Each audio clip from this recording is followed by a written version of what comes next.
I think in investing, the most important thing is how you manage your emotions. So from there, because I was greedy, right? After my losses recovered during 2021, I never sell, right? Because I buy okay stock. So when 2022, that time they recovered, and then I just take out all the money, right? I just all in everything, man. I choose good stocks like they're beaten down, like for example Apple. So when it go up by 10%, take out.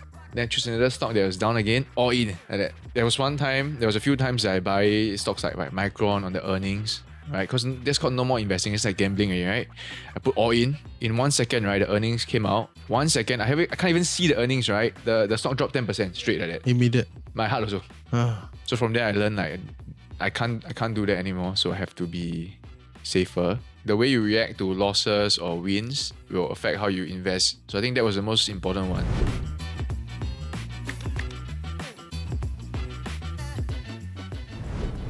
Welcome back to Chills with TFC. I'm your host Reggie, aka your Chief Financial Coconut, and today I am also still at the Mumu Creator event. So okay lah, they sponsor us to stay over. We do a shout out. It's okay lah.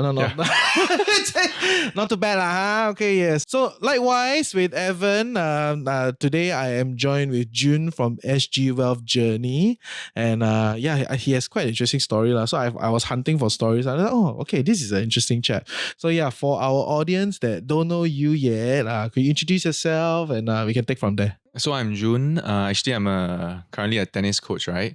And I own He's a millionaire tennis coach. Just say. You guys.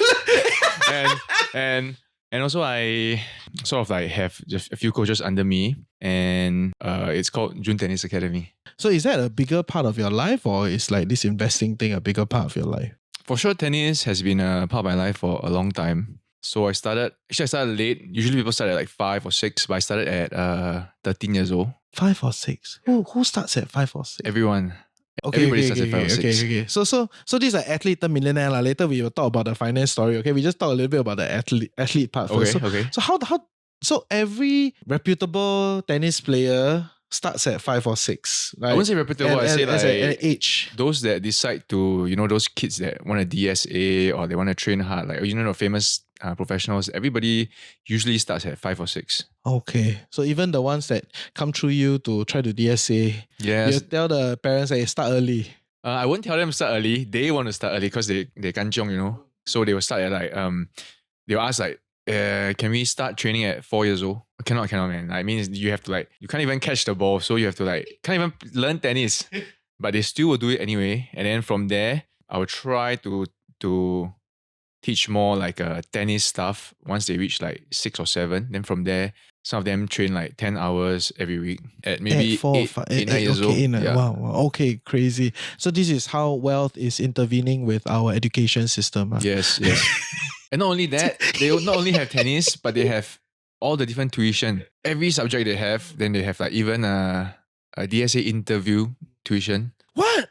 There's a DSA interview? Yeah. Wait, how does that work? So basically they go there and then they learn how to answer the right questions in the right way. Yeah, that's how serious it is. Yeah. Serious? Yeah. Oh, this needs to be called out. Then our budget discussion will go there. Yeah. But how? Okay, because you have an academy, how many % of the students that come in, right, are seeking a route like this?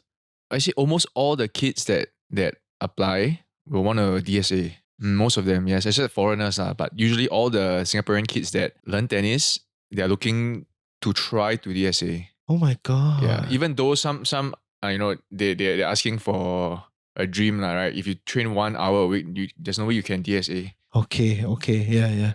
So you are part of the problem. I'm trying to escape the problem. Okay. Trying to escape the problem. We'll get the escape part. Yeah. Then you're saying as an athlete you started late. Yes. Right. So how did that bit start? I think so. When I was primary school, I played rugby. Right, because like fat, right, chubby, right. Then you say rugby people fat, chubby. No lah. The teacher came to ask me every day to join rugby. Serious? Yeah. In primary school, every day she come to my class every day. You want to join? Can you join, please? What's the thought process? So you're big and then you can just whack the other person. At least at the primary school level, everybody's not very skilled. It's just pure. Just defend. Okay. Yeah, but I think I wasn't very good also lah. So at 13 years old, I decided to learn tennis lah. And then I think the thing is, throughout my journey, everybody always thought I was like like from like a say wealthy family or something. But actually we only can afford like my dad only, you know, because we're average family. So my dad only can afford maybe one lesson a week. When that time was like $70 for like just a normal coach that doesn't really know a lot. What is a normal coach? Normal coach is like basically just for fun. You It's train like for fun. it's like the piano teacher that got a grade 8 and come out and teach like that, something like that. Yeah, Right? something like It's that. Or just like they or kind of know, but they are not like they have no they grade. are not high performers. They have no grade. They just know how to play. Okay. Something like that. And then from there, he put in a lot of time for me. So I think one hour, starting from 1-2 hours a day. Then he trains me every day. He has never taken a single tennis lesson, but he learned to play as he taught me. So there are many times that I also want to give up, right? But because my dad put in so much effort, I cannot stop, even though I suck. Yeah. Then how did that whole trajectory happen then? So from there, I just train very hard every day because I always want to catch up to people. And you know, like in Singapore, when you want to catch up to people or you want to be better than somebody, or you got a lot of haters, one. Like even secondary school, everybody start hating you. And they start to like bully you in like any way they can for like tennis, you know. Not really bully, but like they're against you, you know what I mean? Like how? No, I mean, how do you feel? Sad but of course I still want to be better than everybody else. If not, what's the point of training if you don't want to be the best, right? I mean, athletic is like that, right? There's only one winner. Yeah, okay. Then how did that evolve? I think from there, so every day I train and try to go tournaments, but it's very tough because we have nobody to like guide us. Everything we have, and my dad doesn't know anything, right? So everything we have to do by ourselves, How do you research even by get ourselves. a tennis court to practice then? Oh, we just booked the public court lah, like Active You SG. managed to get it. Because I think recently we did a episode with Navin from All That Rackets. Okay. And he was complaining the hell out of like tennis courts are so hard to book. Oh, nowadays it's difficult. But I know him though. Oh, okay. I'm in his Instagram picture. Okay, so. great. Hi, Navin. Yeah, great to say hi. So back then it's not so bad lah. Back then it's because easier. now you say it's like Because now you got to bid for the court. Yeah, and then all the then- academies are using the court. Almost like every day. Every day they're using the courts. So we always book the off-peak timing, like 7 a.m. to 9 a.m. Or, you know, my dad, he will take like off to just play me during lunchtime, like 12 or 1 p.m. So ridiculous also the timing. But no choice, you just gotta do it. So you have a great relationship with your dad lah. Oh, it's not difficult, man. like it used to It's like, not part of a financial podcast. I think he didn't plan that. He didn't plan that we're going to talk about how my dad influenced my choices in life. But you know what I mean, right? It's all kind of connected, right? But he was very fierce because he wanted me to succeed, right? So I always get scolded a lot of times, you know. He really put in all his effort just to really help me. So I understand where he came from, but tough love is not love. it is right? It's sort of some in his own way. In his own way. Okay. Yeah. Next time we should bring that on the show. So bring all the influencer, right? The wife lah, the son lah, the father, the mother, all bring on the show. From there, I started still training very hard, right? So one day, at that time, the coach of the national team, so he told me to join the team from outside. Oh shit, you got spotted. Oh yeah, I think because I was hardworking, I wouldn't say I was good, like normal player lah. Then he told me to join one day for a trial, right? Sort of a trial lah, right? And then from there, I just continue and stay with them for a few months.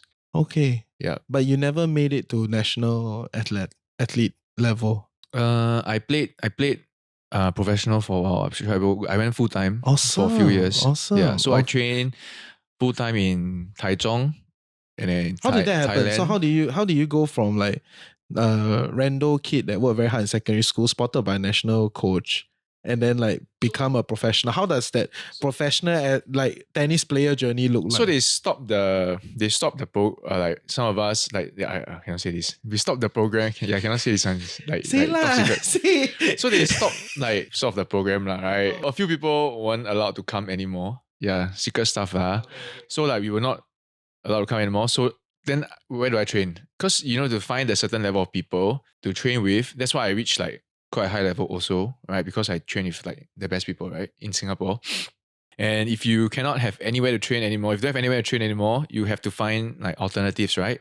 So we just try our best to find like somewhere to go to with the budget that we have, because like things like Nadal Academy, the expensive ones, like 10K a month.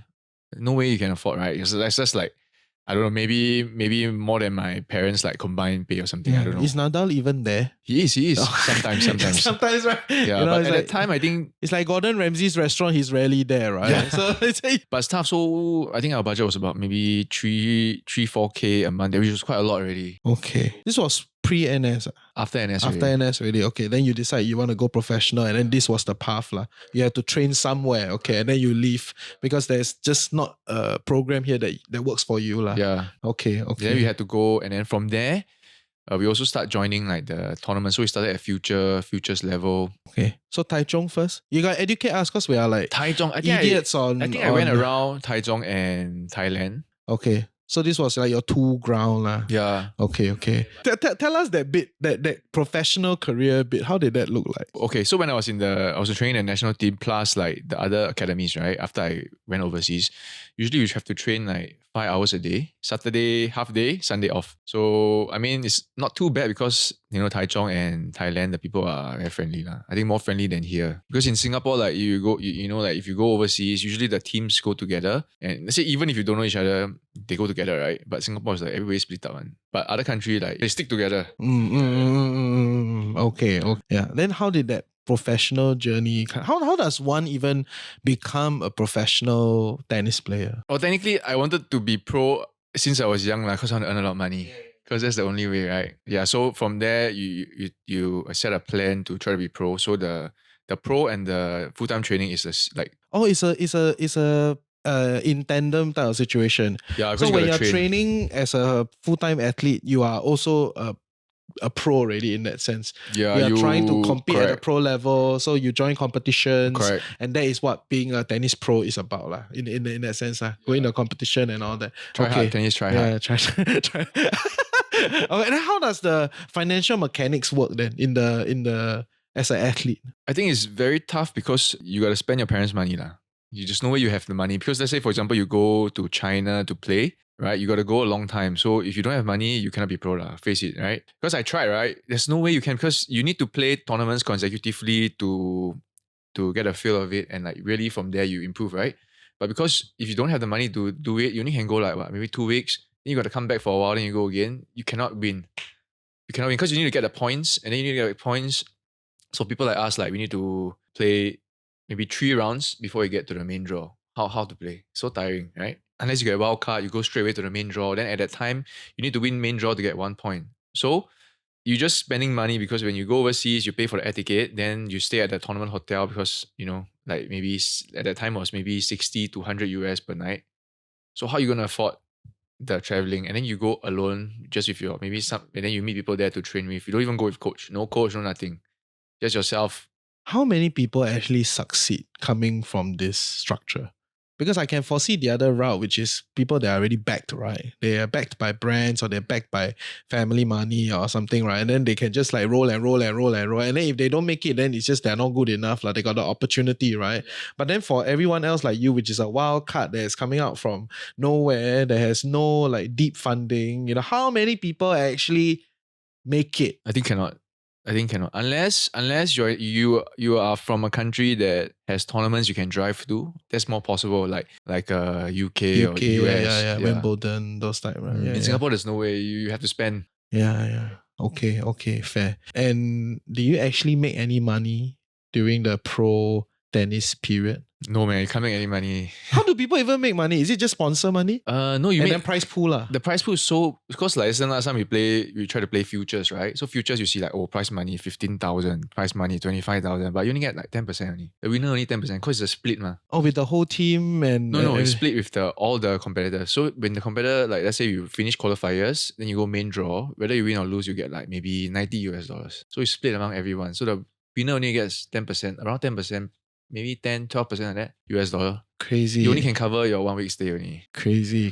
Okay. So it's consistent now, regardless of which sport. Ultimately, the sporting tournament is just like a stage, right? You are there to perform, to win is the best. If not, be spotted so that a big brand will take you as an ambassador, or you get signed on by a big foundation or academy or something. It's essentially a structure that's outside of all this tournament circuit that has money to back you.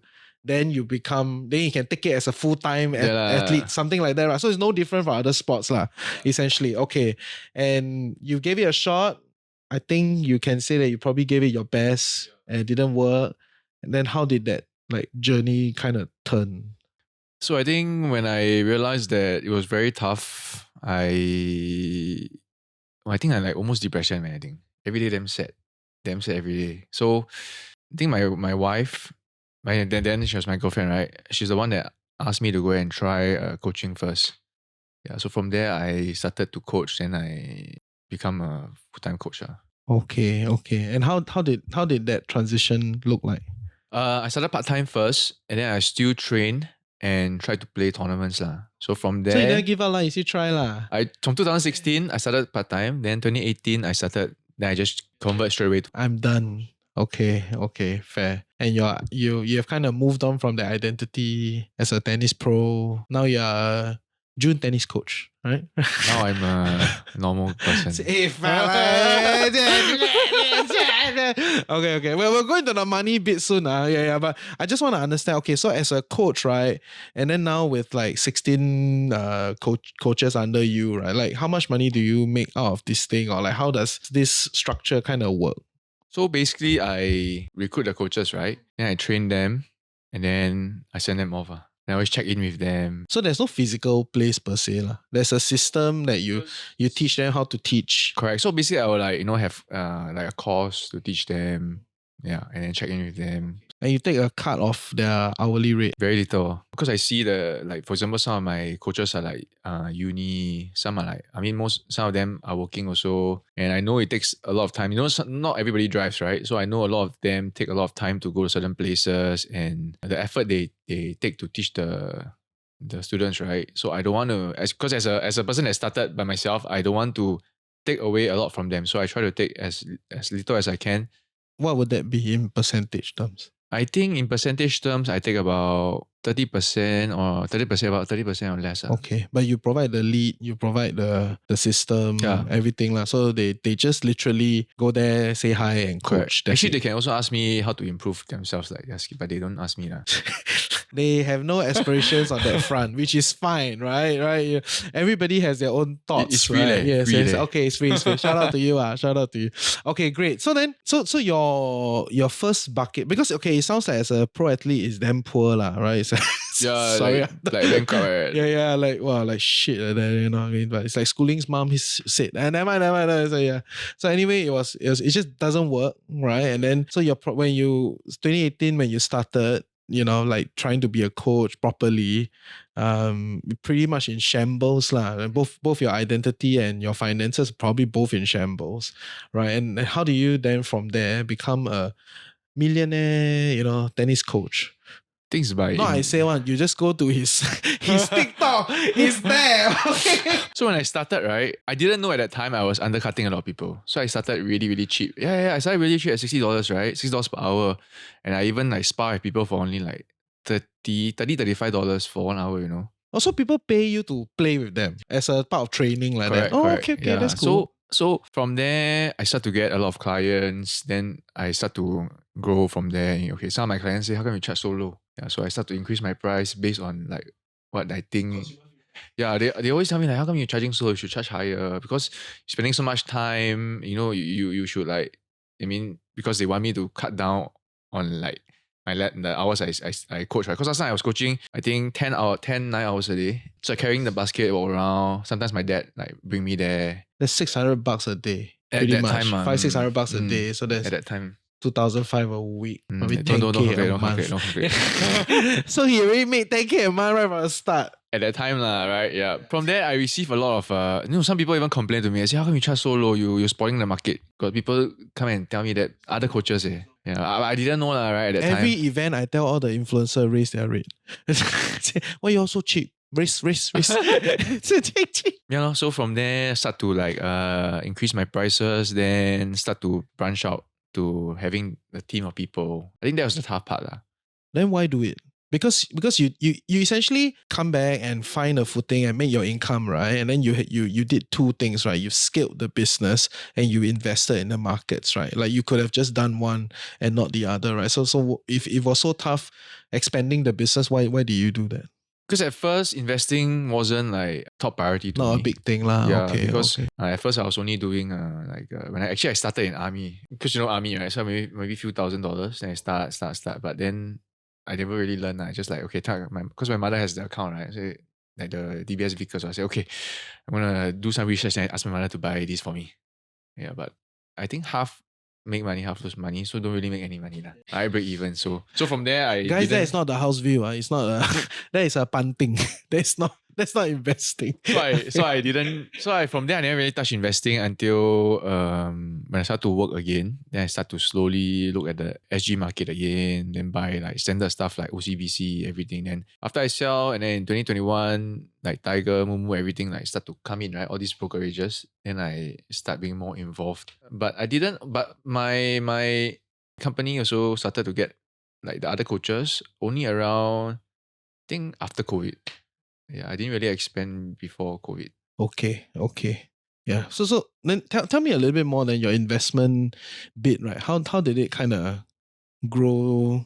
Because you start with these like weird things that you're trying to do, and then you even when you took it seriously thereafter, it was a SGX market, right? But if you look at its TikTok, right, it's all the US, companies, right? So how did that journey kind of look like? So I made money from SGX. So from SGX, I move on to, I want to take more risk because I earn more money, right? Because tennis, yeah, I don't think it's a long-term thing, right? It's like, since I reached like 30 years old, right? It's damn tough. So I cut down like, I think more than half of my hours. So as much as you could have made your 5-digit when you're younger, but because it is a physical work in that sense, right? So you can't keep Correct. up with the You just keep tapering down, and then like even the coaches that I get, I hire, what's the commissions that I get, right? Can't earn because you have to pay for the admin to do everything for you, right? So if you get a full-timer or even a part-timer, right, you earn a little bit only, very little. Yeah, marginal lah. Okay. Then don't talk about that. Talk about the investing bit. So the investing, so 2021, so when COVID first finished, right, you know the boom of the China markets. So at the time I then thought like, oh shit, I invest a lot because I earn a lot, I can make a lot of money. After that time, I lost like, I think 60% of my portfolio gone. So at the time I put quite a lot of money in. Shit. So you were caught in that China crash. Yeah, China, and also I think US after that, the inflation one. So from there I really do a lot of research because I didn't really lose paper loss only, right? So you would say in front you were a bit of following the crowd. You made most of your money from tennis, and then you just wanted to invest a bit so that you can make more money. You never everything in, man. Okay, everything in, but you know. Hey, I'm trying to be a bit educational here.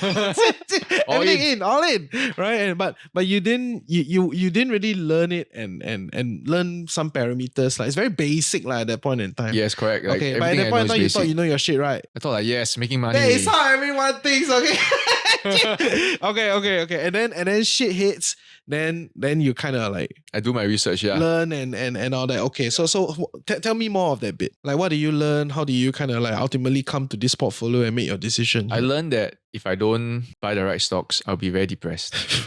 I think in investing, the most important thing is how you manage your emotions, because that's what I learned. Number one, the way you react to losses or wins will affect how you invest.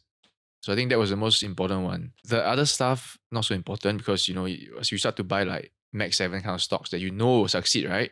Don't anyhow play. Okay. So you never really go deeper into understanding, like how people will pick a strategy, right? Either they end up over time picking a fundamental led strategy, or they will look at macro, or they will look at like some sort of a trading structure, because from your portfolio it's mostly US tech, right? So I just want to understand like how did from SGX then become like China stocks, then Tang, then become China and US stocks, okay, and then Tang, and then become like full on US tech, right? How did that decision metrics, how do you decide to do it this way? Is there a fundamental? Do you try to look at this in a certain way, or? So I just did a lot of research.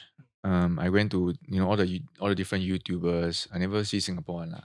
last time. Only US people, right? So like when learn from them how they look at different stocks and then see why they buy this, why they buy that. But sometimes they just anyhow one. So from there, because I was greedy, right?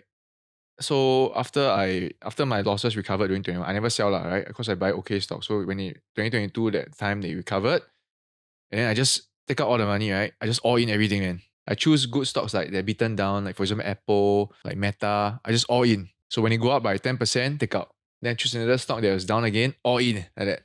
Okay. So then I realized that cannot, because if the stock drop, right, I high attack. There was a few times that I buy stocks like Micron on the earnings, right? Because that's called no more investing. It's like gambling, right? I put all in. In 1 second, right, the earnings came out. 1 second, I can't even see the earnings, right? The stock dropped 10% straight like that. Immediate. My heart also. So from there, I learned like I can't do that anymore. So I have to be safer. So I don't want to trade in and out anymore because I realized that after I calculate everything, holding the stock will make me more money than I keep like in out. Okay, fair. Yeah. Then what is your current decision metrics then? Like how do you decide that these are the stocks that I want? So I hold just the strong companies like like Nvidia. I say, on what basis do you call them strong? How do you come to evaluation? And it's okay if you don't do your own evaluation, but I just want to get a sense of like how do you then decide that okay, these are the 7 companies that I'm gonna. He is highly concentrated. So like why these few and like, how do you get your conviction? Yeah, it could be through a private banker, say something, you know what I mean, right? Like not everybody need to be like some, detailed fundamental evaluation, but I just want to know like where are you on this? How do you decide that these are the ones I will hold? And the position size are not small, for something that is so concentrated. I think I was quite lucky because as I was teaching tennis, on the day of the last year, the tariff announcement from Donald Trump, right? On the day I was teaching, right, 9:30 open, right, 9:32 I sell everything I have before the drop, right? So I think this thing, plus my helped me make the decision to buy the certain stocks when they were like beaten down lah. So you still traded out lah, essentially. Yeah. Right. Because I thought, this one Donald Trump, don't play with Donald Trump, right? So at the time I just like. So you still traded out, and then you managed to somehow pick it back up after Correct. that lah. Okay. But at the time, because last year I was doing the 2023 or something. I was doing the in out one. So from there I actually went back into like what do you call that? CSPX. So CSPX grew quite a lot all the way to before the Donald Trump's tariff, right? So I had a good significant amount already. Then from there I just said, well, shit, I made so much money the last year. I just sell first, right? Then I just wait. Okay. And then you enter back into those that you had conviction after that. So I enter like things that I missed out on when I regret trading, things like Nvidia or that. So I decided this time if I buy it at a low price, I'm going to hold it. Okay. And so I got the opportunity. It came, right? Nvidia dropped all the way down, and then I buy. Then Apple also buy. Google, everybody say, oh, Google sucks, so lousy. I buy. Before I decide, I watch like I think at least like tens of hours of all the different analysis on YouTube, and even like YouTube, Reddit, X. I just try to read out as much as I can, then I make the decision. So there's no like formulation or some sort of a charting or something. No, that one is just to show people. So, yeah, that is on his channel. Okay, fair. So essentially, you rely on secondary research based on what other people have evaluated. Then you make a decision on where your conviction are. Do you have a price to enter? Because some people have a price to enter. They think it's a fair value number.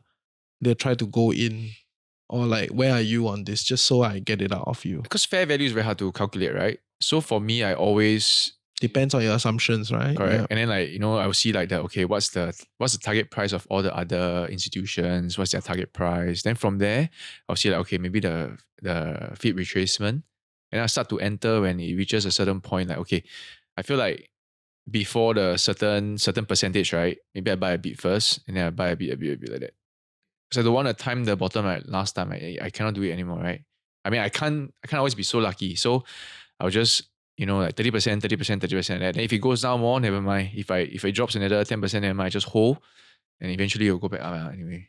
Because strong companies usually will That's always your go back up. baseline assumptions. Good companies will always get back into the value, right? As long as I don't chase the stock when it's going up, I always buy it when it's more than 10-20% down. Okay. So you're a bargain hunter.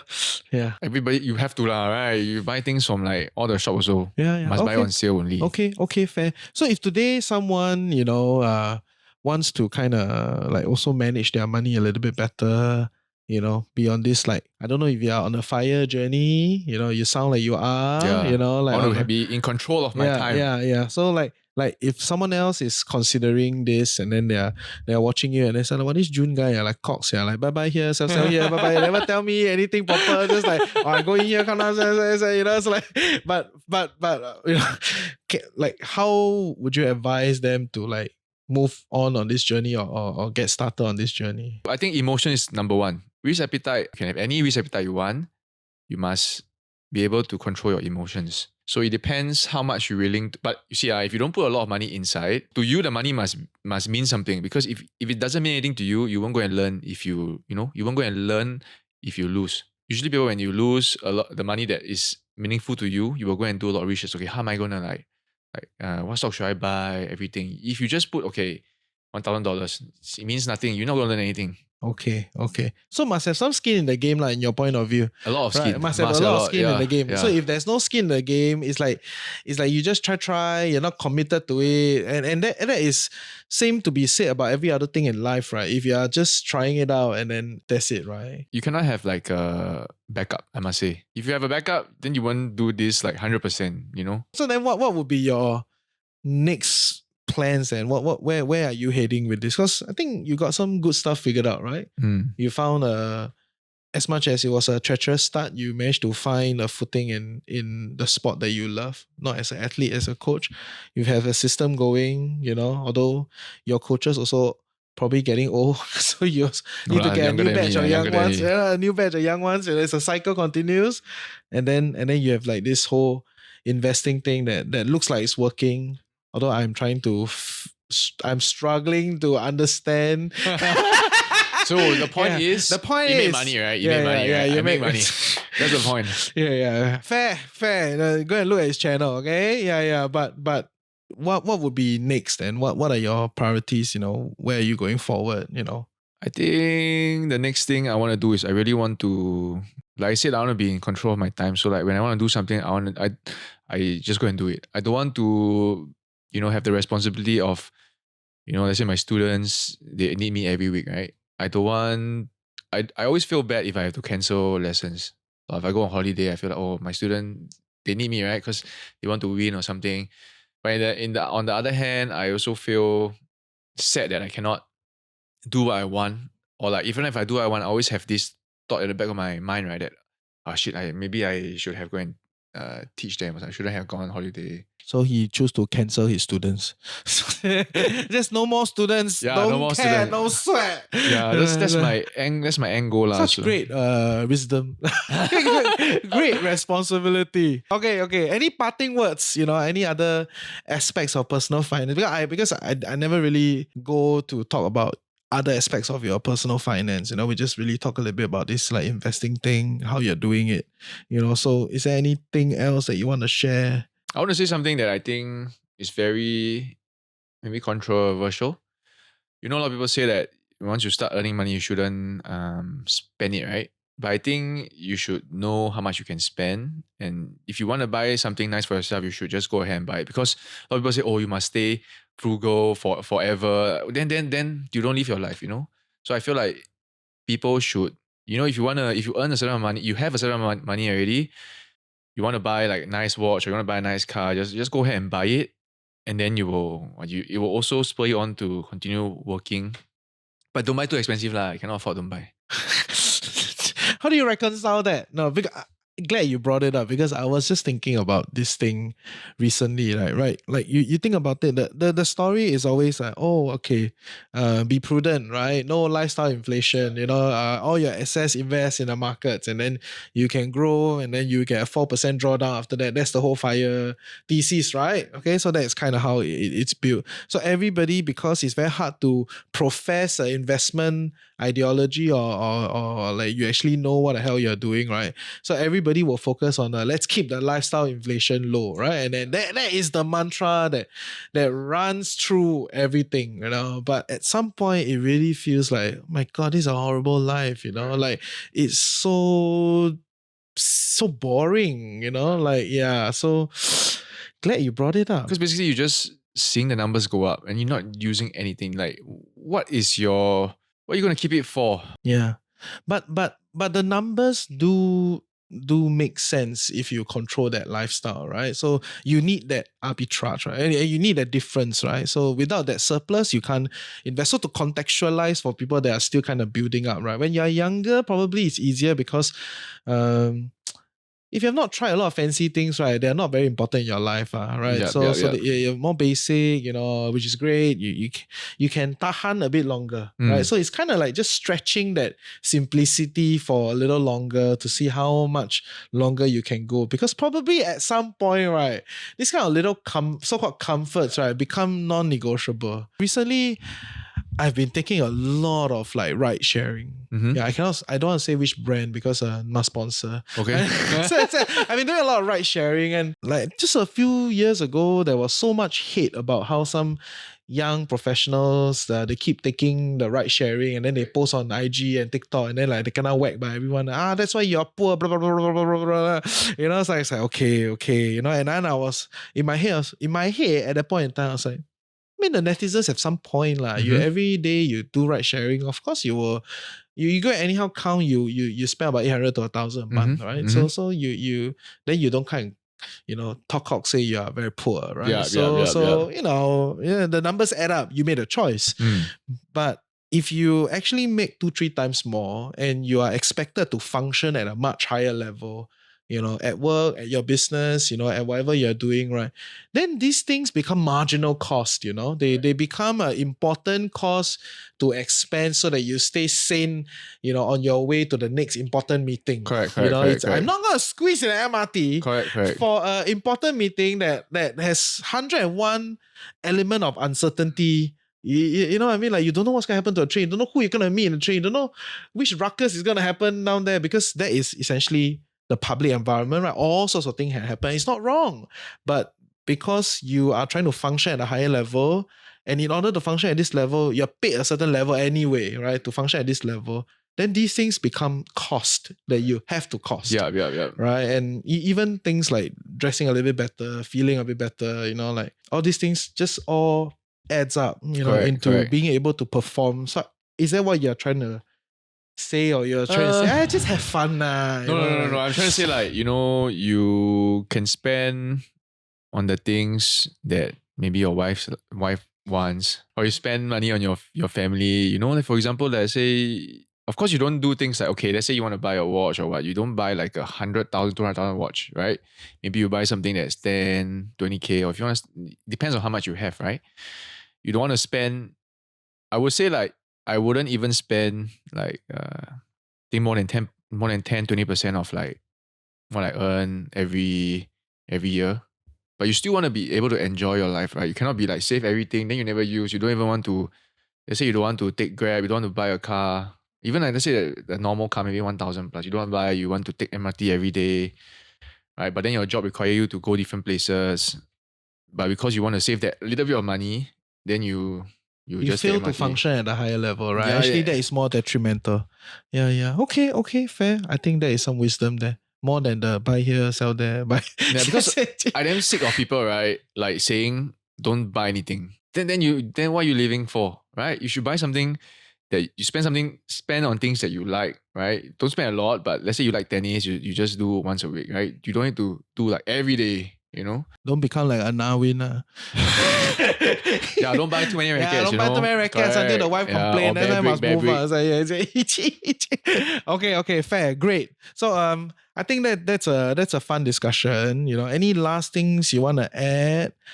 Just to round it off. Personal finance wisdom.